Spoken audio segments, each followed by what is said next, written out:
Welcome back to English from A to Z, English in real life. You know that feeling when you look at two English words and they look like they should rhyme, but they don't? Yeah, that is probably one of the most frustrating parts of learning American English pronunciation, right? The vowels. If you've ever felt completely lost trying to figure out these sounds, then you're in the right place. We're about to unlock the real secret to finally mastering them. So let's just dive right into the heart of the problem. Take a look at these two words, great and greet. The spelling is almost exactly the same, but the sounds? Totally different. One is A, the other is E. This kind of confusion is precisely why you just can't trust English spelling to tell you how to pronounce a word. And this brings us to the first huge secret you absolutely have to understand. English is not a phonetic language. It just isn't. What you see written down is often a pretty terrible guide for what you should be saying. Honestly, relying on spelling is a trap, and today we're going to learn how to avoid it for good. I mean, just look at this. This chart breaks it down perfectly. Take the letters EA. In the word heat, it makes an E sound, but in great, it's A. How does that make sense? Or look at AI. In paid, it's A, but in said, it's E. And my personal favorite, the single letter O. It's O in the word go, but it's an oo sound in do. The lesson here is just unavoidable. You cannot trust your eyes when it comes to pronunciation.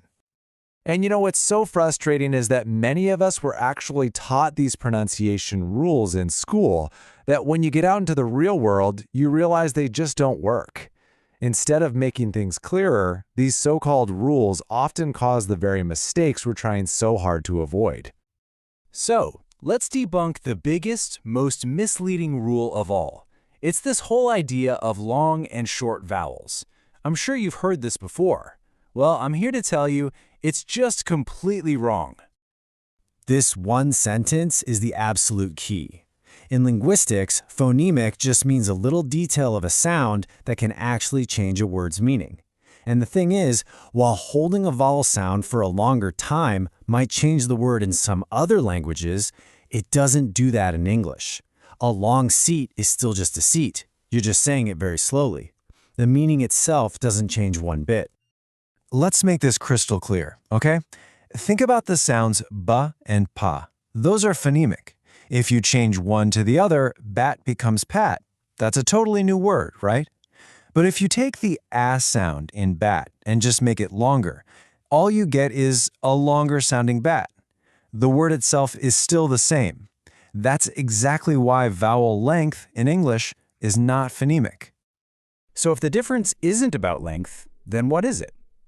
Well, it's everything.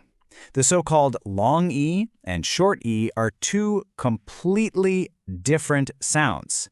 They aren't related at all. They actually require totally different shapes from your tongue, your jaw, and your lips. Thinking of them as just long or short versions of each other is probably what's been holding you back this whole time. Okay, so we've identified the trap. We know what the problem is. So what's the way out? Well, the solution requires a complete shift in your mindset. It's time to stop seeing the letters and to start feeling the sounds. The real secret to mastering American English vowels has absolutely nothing to do with memorizing spelling rules. It's not about trying to sound out the letters you see on a page. You have to let that entire instinct go. And here it is. The secret is in the physical shape of your mouth, the position of your tongue, your jaw, and your lips. You have to stop thinking of pronunciation as some intellectual puzzle you solve with your brain. Start thinking of it like a sport. It's a physical skill that you build with muscle memory. So how do you train for this sport of pronunciation? The key is a concept we'll call mouth posture. This is your secret weapon. Seriously. Mastering the posture of your mouth is how you finally gain control over your vowel sounds. And mouth posture isn't some abstract, complicated idea. It actually breaks down into 3 really simple things you can feel in your own mouth right now. First, your tongue position. Is it high or low? forward or back? Second, your jaw opening. Is your jaw wide open or is it nearly closed? And third, your lip shape. Are your lips spread wide like you're smiling or are they rounded? If you can get these three things right, you can create any vowel sound in English. Okay, theory is great, but let's make this really practical. We're going to apply this posture approach to two of the most confusing vowels for learners, the E in seat versus the I in sit. All right, let's compare them physically. Say seat. Go ahead. Feel that E sound? Your tongue is high and pushed forward, your jaw is almost totally closed, and your mouth is tense, kind of like a smile. Now say sit. Feel that? Everything just relaxes. Your tongue drops a little bit, your jaw opens more, and all that tension is gone. The difference isn't how long you say it. It's a completely different physical posture. It's all about what you feel happening inside your mouth. So, what does all this mean for you day to day? It means you need to fundamentally change how you approach learning pronunciation. It's time to start trusting your ears and your own physical awareness and to stop trusting your eyes. So here it is. This is your new approach, your new game plan.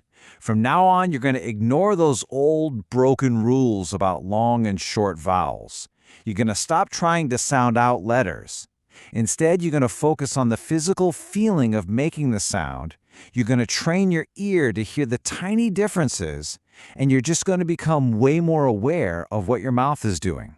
This, right here, is the path to real improvement. And the amazing thing is, once you start paying attention this way to the feeling of the sounds, the language starts to reveal its own secrets to you. You'll begin to notice that the real patterns aren't in the confusing spelling, but in the physical postures that you create inside your own mouth. So I'll leave you with this one question to think about. After everything we've talked about today, are you still trying to pronounce English with your eyes? Maybe it's time to close them, listen carefully, and start to feel the sounds instead.